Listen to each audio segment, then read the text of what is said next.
ಕಳಿಸ್ರಿ, ನಿಮ್ಮರ್ತಕ್ಕಂಥ ಒಂದು ಏನಾದರೂ ಕೊಟ್ಟು ಕಳಿಸ್ರಿ ಅಂತ ಹೇಳಿದರು. ಹೀಗೆ ಒಬ್ಬ ಸಾಧುಗಳಿದ್ರು. ಜಂಗಮರು ಭಿಕ್ಷಾಟನೆ ಅಂತ ಬಂದರು. ಒಂದು ಮನೆಗೆ ಹೋದರು.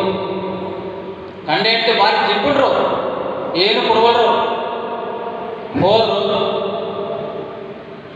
ಭಿಕ್ಷಾಟನೆಗೆ ಹೋದರು ಜಂಗಮರು. ಭವತಿ ಭಿಕ್ಷಾಂದೇಹಿ ಅಂದರು. ಇವಾಗ ನಮ್ಮ ಮನೆಗೆ ಏನು ಮಾಡಿಲ್ಲ, ಯುಗಾದಿ ಬಾ. ಸಾಧು ಮತ್ತೆ ಯುಗಾದಿಗೆ ಅವ್ರ ಮನೆಗೆ ಹೋದ. ಮತ್ತೆ ಬಂದೇನಪ್ಪ, ಇವಾಗ ನಾವೇನು ಮಾಡಿಲ್ಲ, ಶಿವರಾತ್ರಿ ಬಾ. ಇವನ್ ಜಂಗಮ ಬಿಡಲ್ಲ, ಹಠವಾದೆ.